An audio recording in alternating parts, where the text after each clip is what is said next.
We love museums, we love artifacts, and we love sharing what we find with the friends. Here's a little video that tells you a little bit about us.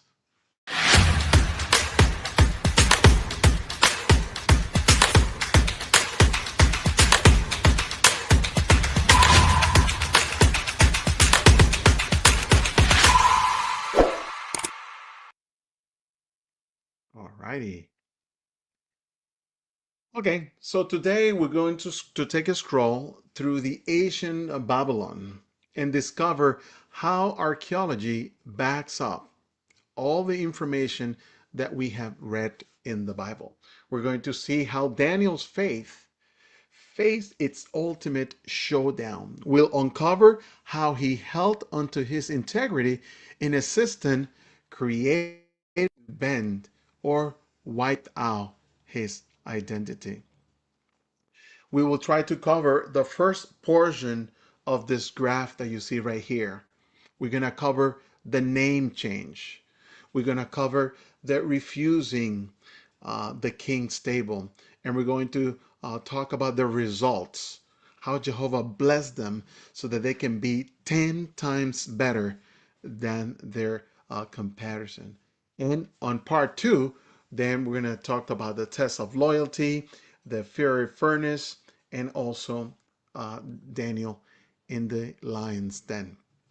This is a tour for all ages. So if you're young at heart, you can participate. Or if you're young, literally, make sure you put a little star on your name and I'll be more than happy to call you. If you want to draw something during the tour and you want to share that with us at the end, that will make not only Jehovah happy, you will make a lot of people happy. So parents, please encourage your kids to draw something, especially something that calls their attention. At the beginning of the tour, we talked about being a teenager. We're not exactly sure what age Daniel was. What we do know is that he wasn't part of the army, so he has to be less than 19.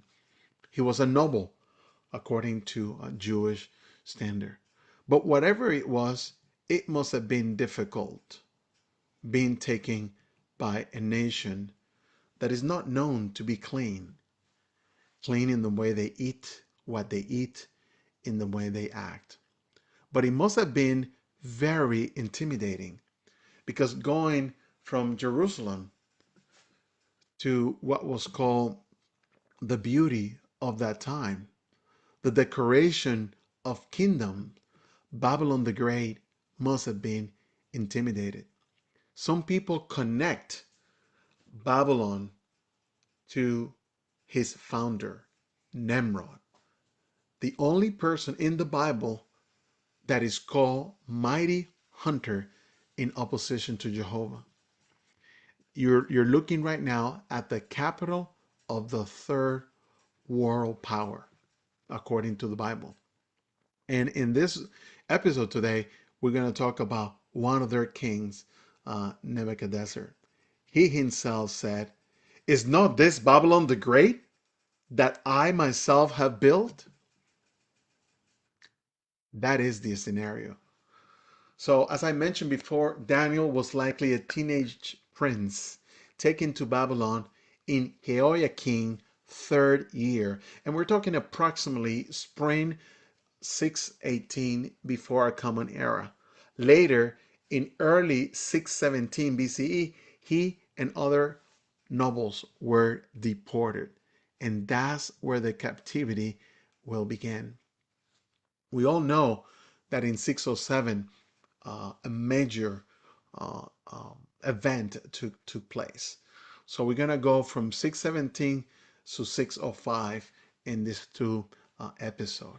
And you may not know a lot about Babylon, but Vielka and I took the liberty to go into this museum. This is the British Museum. And we were there with a group of people back in October of last year. The British Museum is the largest museum in the world by number of artifacts. I believe the museum is only displaying about 10% of all the artifacts that they have. How they acquire them, that's a whole different story. I'm not here to talk about that, but they do have a lot of Bible artifacts. And it's so faith strengthening to go on that tour. And I'm going to plan other tours about this museum. And I was fascinated that when I went there with a group of people that was traveling with us to England, we went to Ireland, we went to um, Ireland, Scotland, and England.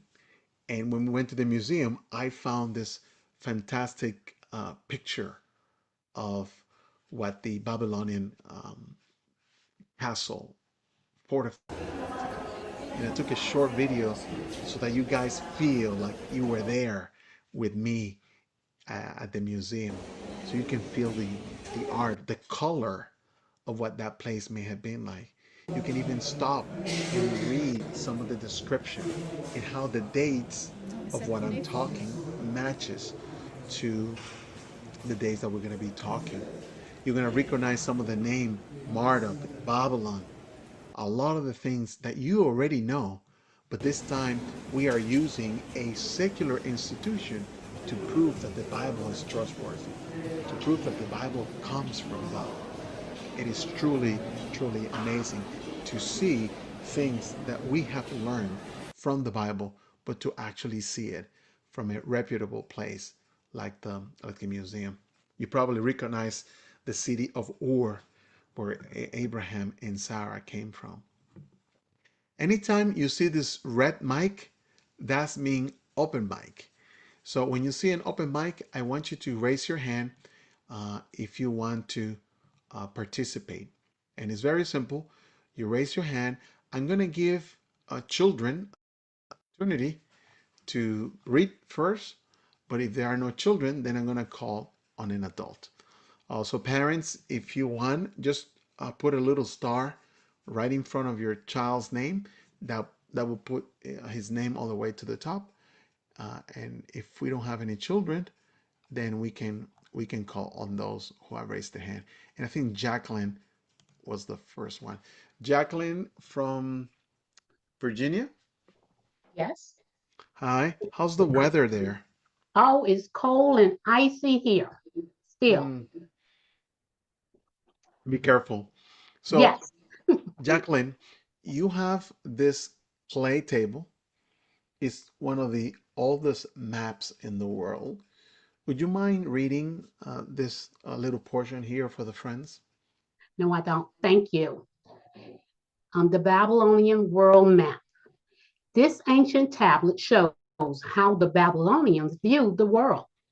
Babylon sits at the center along the Euphrates River. A great ocean surrounds the land, marking the edge of the known world with mysterious regions beyond. All right, all right. Thank you, Jacqueline. That was a great reading. Friends, by looking at this from what you know now, what does this tell you about the understanding that people have about the shape of the world? Maybe you can make a connection here. Anybody? Uh, Lynn Bell, Lynette, That it's round. that is round. Circle, Hmm. yeah. Yeah, like a circle, but not a sphere, but a circle. But it also tells you a little bit about how the Babylonian think of themselves. You can see that they consider themselves to be the center of the world. They were very proud. But it's really impressive to have a map 2,600 years old. This map shows that they believe they were the center of everything. And to the Babylonian eyes, we can learn more about the geography, we can learn more about their beliefs, but we can also see how they view the world. And because of this tablet, we can learn more about them. But this is a real map. This is a map that we can understand. It's accurate. If you look at this map, are there any cities you recognize? Raise your hand and call out some of the cities that you can see on this map. Let's call Jackie.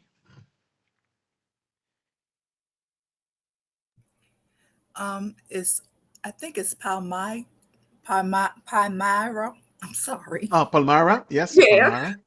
Yes. Thank you, Jackie. And we're going to ask Betty. I say Gaza, Megiddo, Tyre, Sidon, Damascus, and Ah, Lachish. and Lachish. A lot of the names that we have seen from the Bible. That was Betty. And let's go Beverly.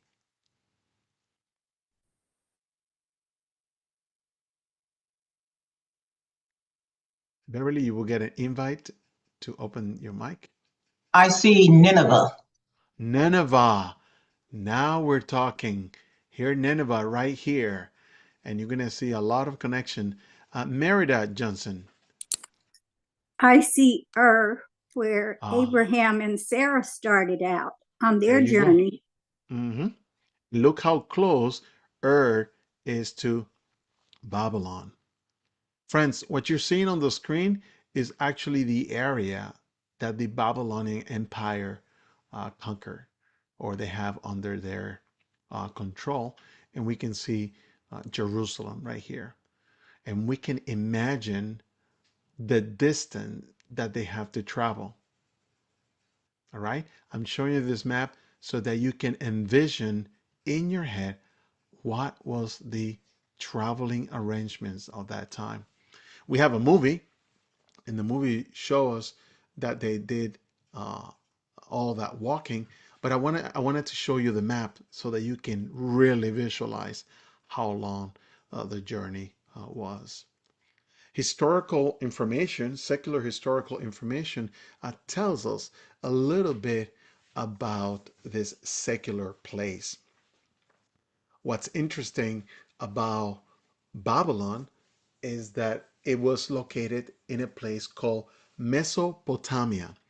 Mesopotamia actually means land between two rivers. So Babylon was surrounded by the Tigris River and by the Euphrates River. And that gave it one of the most protective walls that any place can have. No one can enter Babylon without crossing one of their bridges. And if the bridges were up, there was no way to get in or to get out. It was the heart of the Fertile Crescent because between the two rivers, the land was rich. So everything that grew in that area was very prosperous. And the irrigation system, because of the river, made it very easy to cultivate. So you could imagine the center of commerce. The rivers were also highways. So they had a surplus of food, they had the ammunition to have laws. Babylon have all the reasons to be a powerful world power with literally no enemies. No enemies. Some of the major cities, as you guys already pointed out, are the city of Ur, Babylon, and Nineveh. Early city states has its own rulers, laws, temples, and army. They competed for land, power, and trade routes. Warfare and commerce drove expansion and innovation. So now we can understand this map. Now we can understand how the Babylonians became a world power. But not literally or secular definition of world power. World power, according to the Bible, means what? Do you remember what the May 2020 Watchtower defined world power? Jennifer Cantu? Was it because they had dealings with God's people? There you go. So thank you, Jennifer. So not only do they need it to be powerful, they have to attack Jehovah's people directly, pretty much like Russia and his allies are doing today to Jehovah's people. Friends, wow, We are at 760, and we began with, I don't can remember the number. If you're new and you're joining our tour, please become a channel sponsor. We're going to mention your name. We're going to say, hey, this brother is helping us out in a list of contributors. And we really thank you very much for everything you do for us. And we don't have any words to express the gratitude.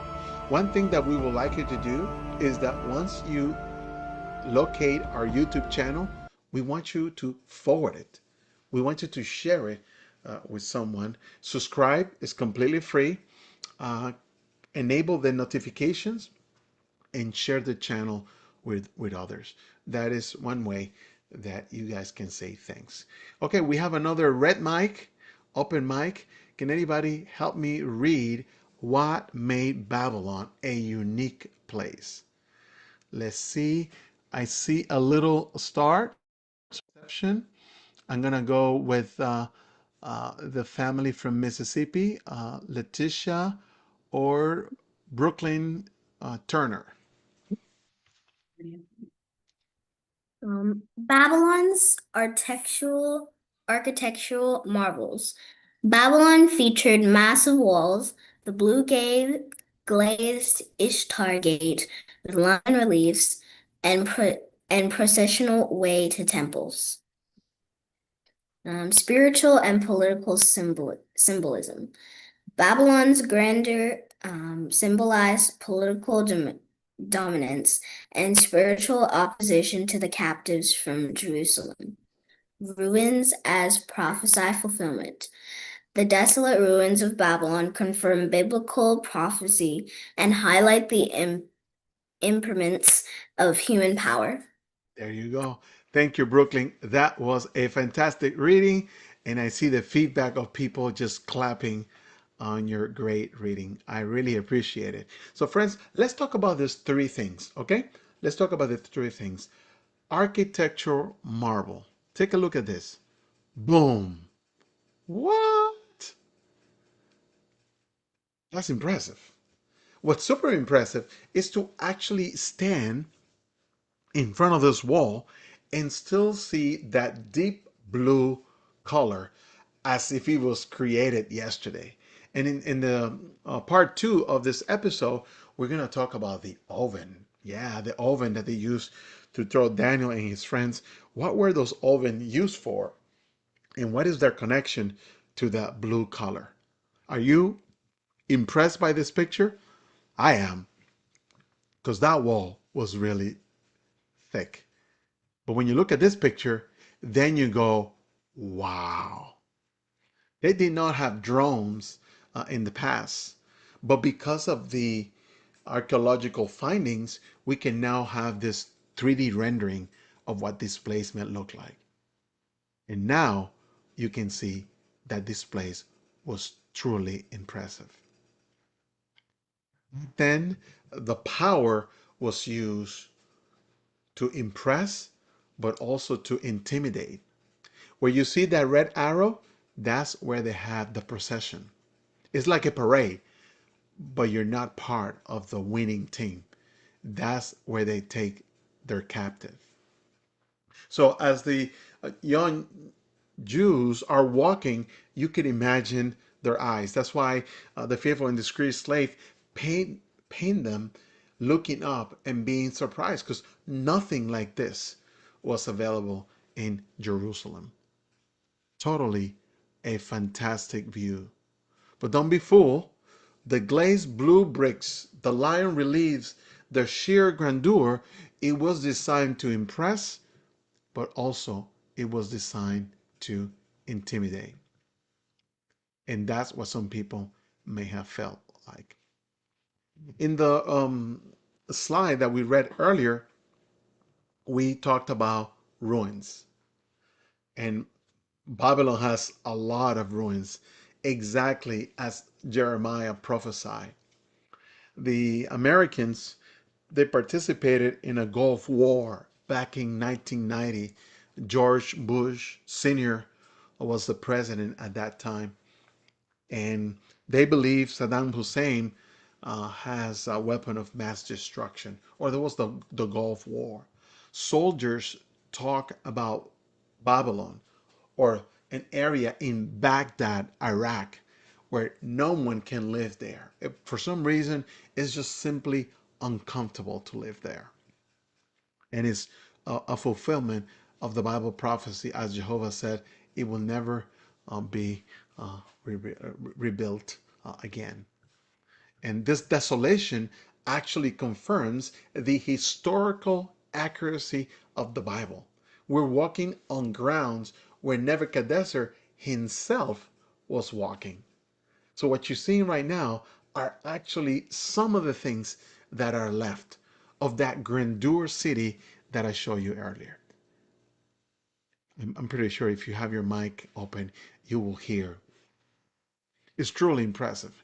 What was truly impressive was to put together this um, timeline. My wife and I had really fun putting this together. By looking at this, what does this timeline tells you? Raise your hand, read the timeline, and this was easier than I thought. I was able to do this in PowerPoint. Okay, let's go. Monica, what do you see in this timeline? And the question is more about what's not shown on the timeline other than what's obvious. What does this timeline tells you? Well, I was thinking about the fact that Jeremiah, his life overlapped all these other ones. Hmm? Yeah, that is true. That is a one great observation. And the question we always ask ourselves when we're doing a personal study is, what does this tell me about Jehovah? Does this graph tells you anything about Jehovah? Judith? Uh, Judith. Oh, okay. it also correlates with the complete uh, Jewish exile from the beginning of the exile till forget uh, the name. He released the Jewish exiles, and they were able to return to Jerusalem and rebuild it under Nehemiah. Yes, Cyrus. I think you're talking about Cyrus, Cyrus. There yes, you go. thank you. Don't worry. This is a family study we're having right now, so it's okay. Uh, Charvian Yes, Edmonds? yes. It also for me shows that especially like 10 years or so before the destruction of the temple, Jehovah actually increased the prophets that that he sent to Jerusalem to warn them. Yeah. And that is the God that we serve. He always gives warning before anything else. Anybody else? What do you see on this timeline? Let's call on Sonia Stewart.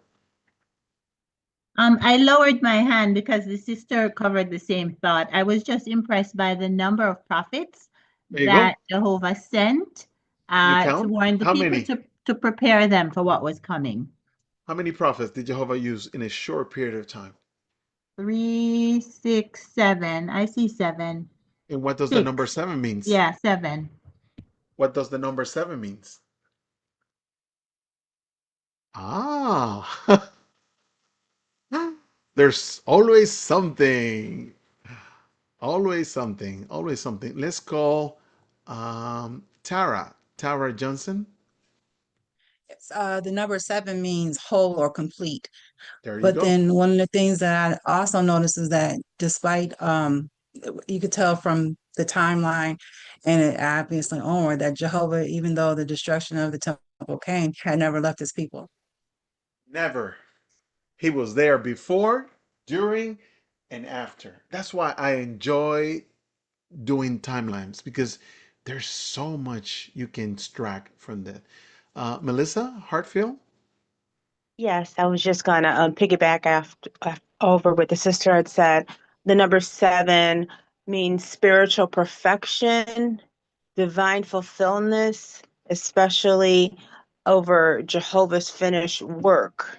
And we can remember that when he had rested after the 7th day of creation, and also the 7 seals, 7 trumpets, and 7 churches in Revelations. There you go. There you go. This is turning interesting. Do you feel empowered? Do you feel the love of Jehovah? Did you feel the fact that he's leaving clues for his people to see? Cynthia, what do you see from here? Me, Cynthia Hill. Yes, you raised your hand? Yes, I did. I was just thinking about, they were saying number 7 is heavenly completeness. Mm-hmm. Yeah, yeah. So now that we're in the book of Isaiah, we want to think about all these things, and we want to know what does this mean, especially as we approach the end of this system of things. Betty Chapman, Betty Chapman, Michelle Hamilton.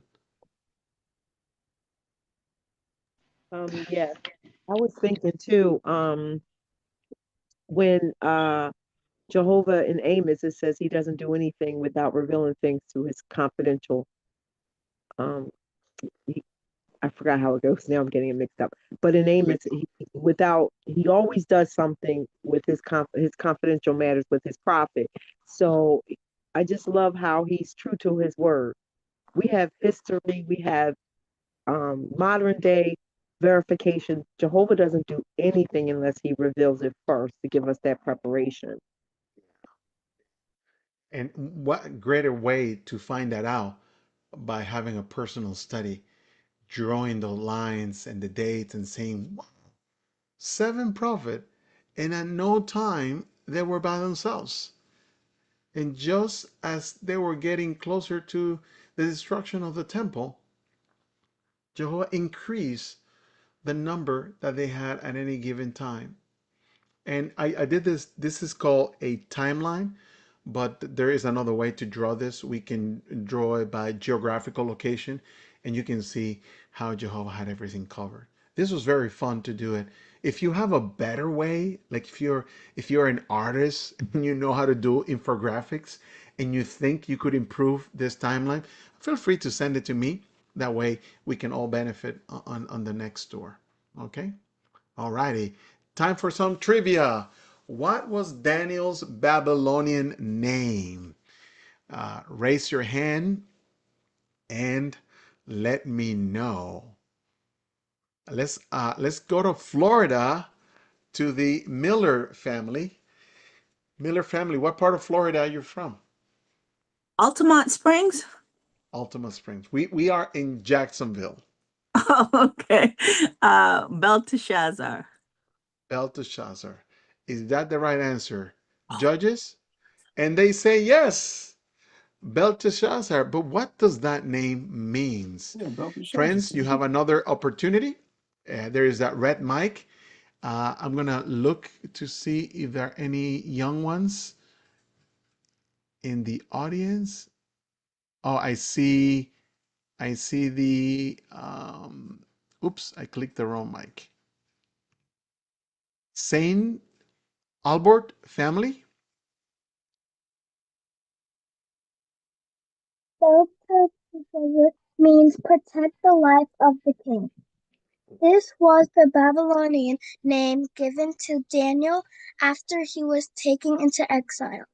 The name honored the Babylonian god Bel, and he and was meant to change Daniel's identity.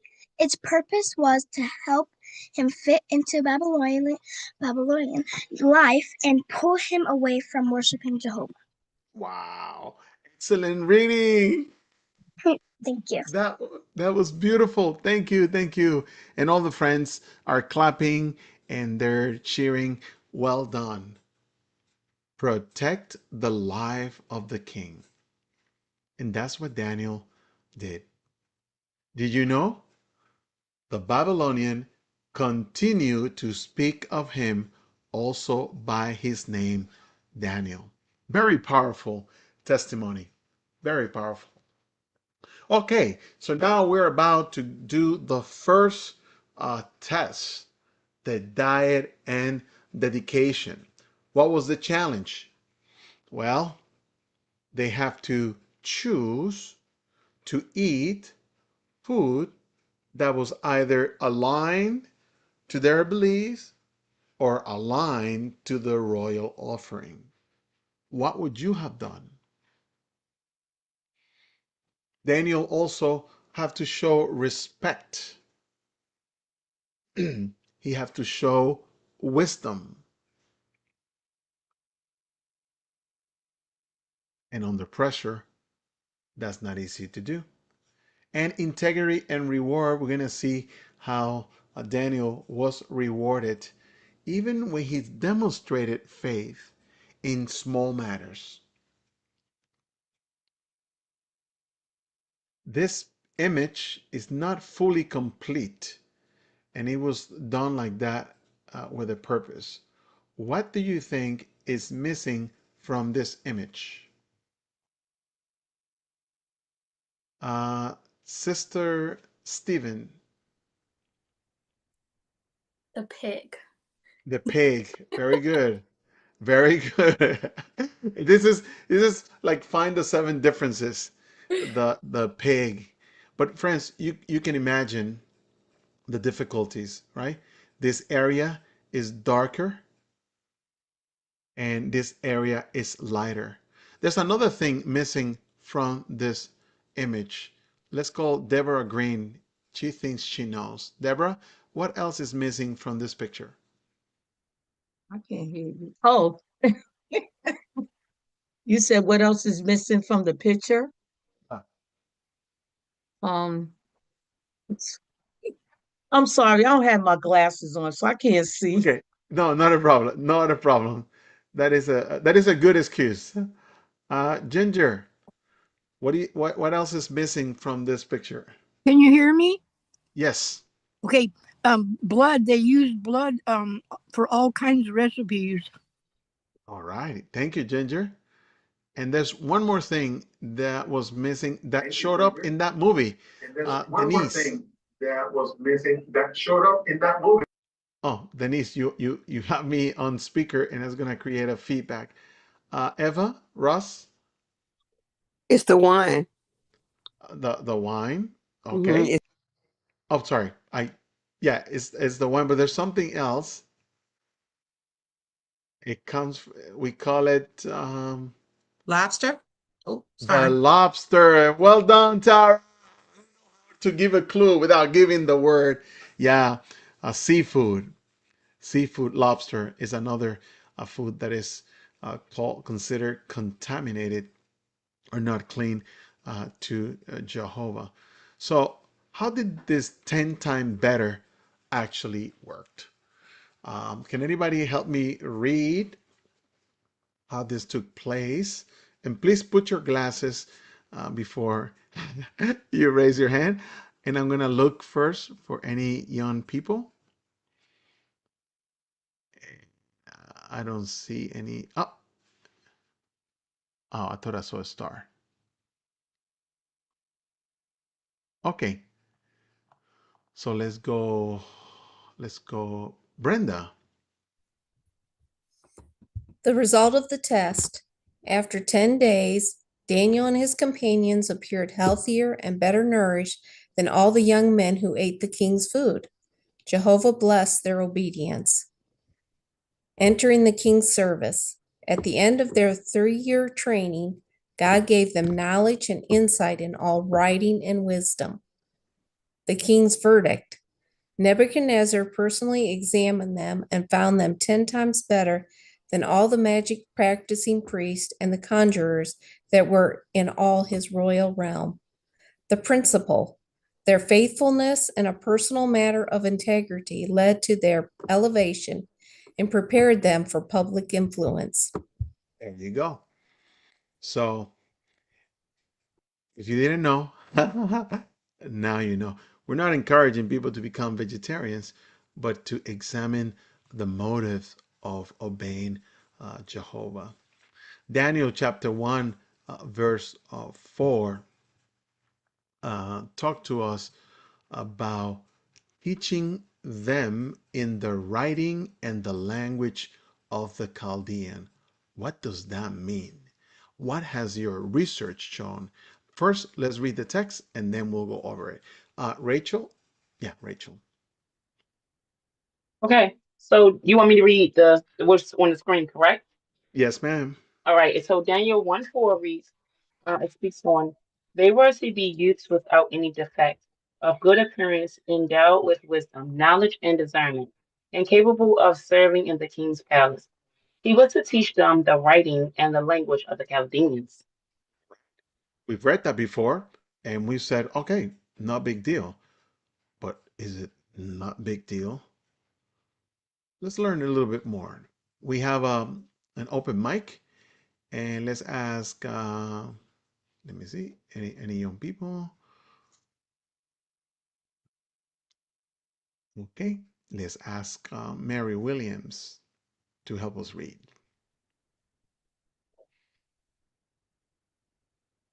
Mary? Yes, it says Hammurabi Code. The code of the Hammurabi functioned as a legal curriculum model in scribal schools.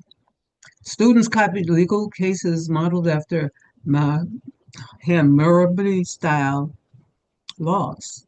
Legal formulas used in contracts followed Hammurabi structure. Hammurabi. Law was taught Law was taught through case-based learning. If X happens to be, if X happens, then Y follows. Mhm. This method was still in use during the Neo-Babylonian period in Daniel's time. Okay, and this statue, it's found at the British Museum as well. So we have an idea of what the curriculum that the Bible talks about. We have an idea of what they may have studied. So what type of education? Well, we already talked about reading, writing, right? Mathematics, accounting, astronomy, astrology, law and administration, religion, ritual, and divination, elite court education, leadership, and training.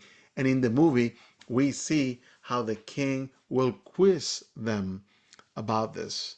And Daniel and his friends, because of Jehovah's help, they were able to perform very well, 10 times better. And this piece, the one below, is found at the British Museum, and the one above is found at the Met in New York City. We have also discovered many written clay tablets, and these tablets could last for thousands of years because of the material that they use. What's the major difference? It's just the combination of the tablet being dry in the sun or baked for permanence. The Babylonians love to bake. And we're not talking about baking cakes, but baked stones and other ceramic tiles. The cuneiform writing, according to some experts, appears to be the world first writing system. It was used for laws, it was used for taxes and trade and other stories. It turned information into permanent power because it was written. But here is the fascinating Bible gem that my wife and I discovered yesterday. Does anybody here remember what language is the book of Daniel written?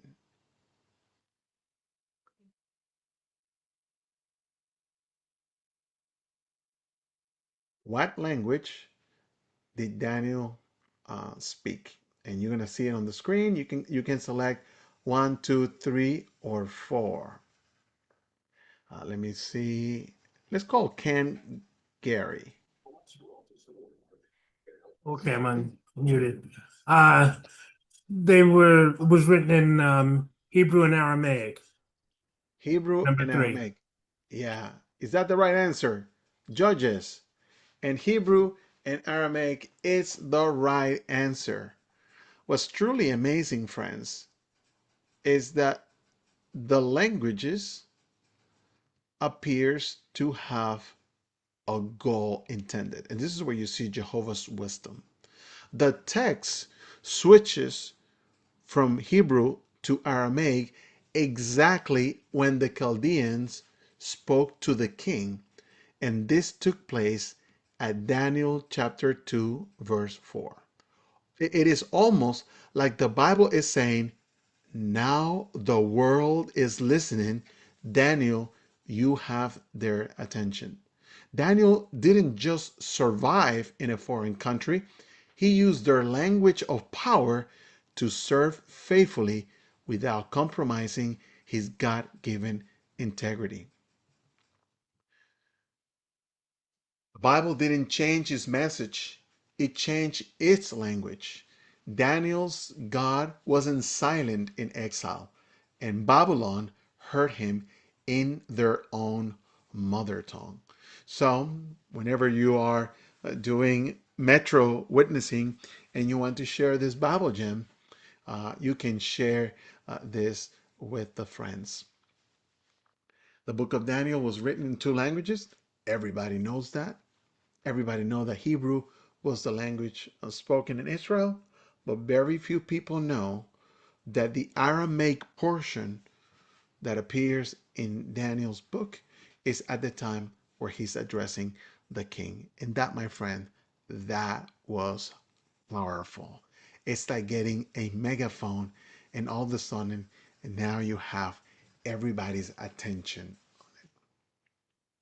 So friends, feel free to take a picture of this so that you can study it at a personal level.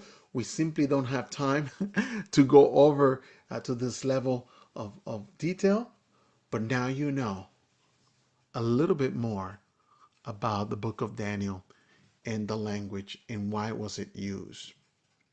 Anyway, let's continue about the type of education that they received in Babylon. Here we have a clay tablet that appears to be for math, and you can see the columns. It's like the first Excel sheet. So first, it recorded the use of arithmetic, addition, subtraction, multiplication, division. It developed a place value system, and it uses a sexagesimal base 60 numerical system. So they receive a what today will be compared to a high school education. So what was the Babylonians known for? What was it that they did that really made them different? Well, they perfected the wheels, the plows, the levees, the irrigation system, and those things gave them a boost when it came time for farming and transportation.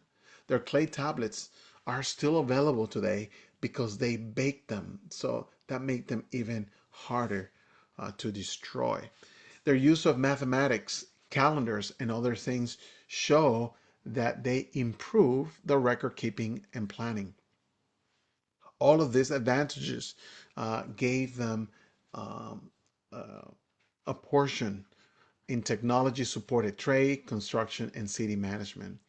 Mesopotamia became an Asian innovation hub that influenced the world. All the people traveling through those 2 rivers have to stop by Babylon, like when you stop on a highway. With all of that covered, now we can understand how religion played a role with power. King ruled with the support of the priests. And according to them, God controlled the nature, the crops, and their success. And the buildings that looked like a staircase to heaven, the cigarettes, were built as temples and they were built as power symbol. With all that in mind, Think about this image. 3 years have passed. The time have come for this young man to enter the king's service. Nebuchadnezzar examined them personally, and something remarkable happens. Daniel chapter 1 verse 17 tells us that God gave them knowledge and skill in all learning and wisdom, and specifically that Daniel also understood all kinds of visions and dreams. Let me ask you something. Is this the first time that Jehovah has given expertise to a human? Can you think of a Bible character that Jehovah gave wisdom, especially when he came to build the ark? Amina? I'm the chicken lady from a couple years ago, but Oh, I'm thinking of Joseph. Joseph, very good. Joseph, very good. Patty? Well, he had to give Noah and his family, quite the strains for them to be able to uh, build the ark. But I was just thinking more specifically of David and Goliath and how he said it was in Jehovah's name that he was going to be slaying Goliath and how Jehovah enabled him to do that. That is true. That is true. Very good with Noah. He was asked to build an ark from zero. Any other Bible character that Jehovah gave this wisdom to be able to do things? Melissa? Solomon. Solomon, that's true. Young Solomon had to build this temple. Nancy? I would say Moses. The scripture said he was given wisdom in all he was given knowledge of all the wisdom of Egypt at the time.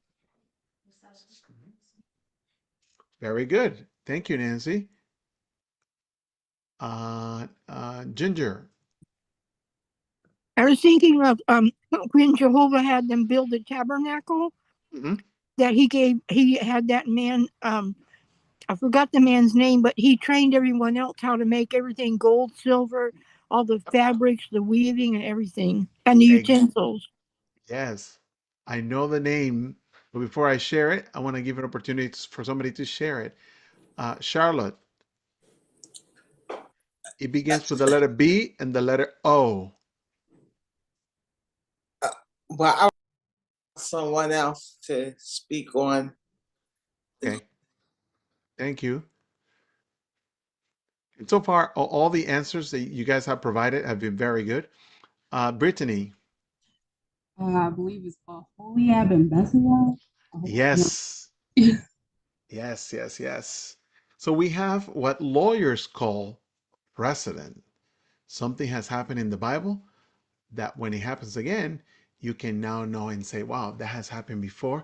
And Jehovah can make it happen again. And this is something for us to think about. If you're lacking something, the Bible says keep asking, keep knocking, and Jehovah will give it to you in due time. So to having this young kids, teenagers in front of a king, I mean, everybody gets nervous to be in front of a judge. But this was significant because now we're talking about a Babylonian court, the center of worldly wisdom at that time. The Babylonians have their own astrologers, magicians, wise men who claim to have special knowledge. Yet this young Hebrew captive outperformed them in a big way. This wasn't because they were naturally smarter, it was because Jehovah gave them that ability. Think about the implications here. Daniel and his friends did not have to compromise their faith in order to succeed in the Babylonian system. In fact, their faithfulness to Jehovah is what made them excel. Their obedience in the smallest thing, talking about the diet, led to Jehovah bless them in greater when it has to do with their responsibility. And this wasn't a one-time deal. It happened to them many times. I would like to conclude today's tour by reading this text from Proverbs 22:29, and how this text applies to Daniel, but it can also apply to all of us. Let's ask Nia Pontes. Proverbs 22:29 reads this way: Have you seen a man skilled at his work? He will stand before kings. He will not stand before common men. That's right. And that's a text that became true for Daniel and his companion. They will stand before kings. And Daniel's skill came from Jehovah, and it positioned him to stand before one of the most powerful kings in history. But here's the key point: Daniel never forgot where his ability came from. He remained humble and always gave credit to Jehovah. What are we going to see in part two? In part two, we're going to see Nebuchadnezzar's dream of the statue. And this is where Daniel will show the skills that Jehovah has given them. And we're also going to see the fiery furnace. We're also going to talk about a new era under the Medo-Persian kingdom, when Daniel had to be in the lion's pit. Again, we give you thanks for spending this Saturday afternoon with us. We truly appreciate it. Please go to our calendar of events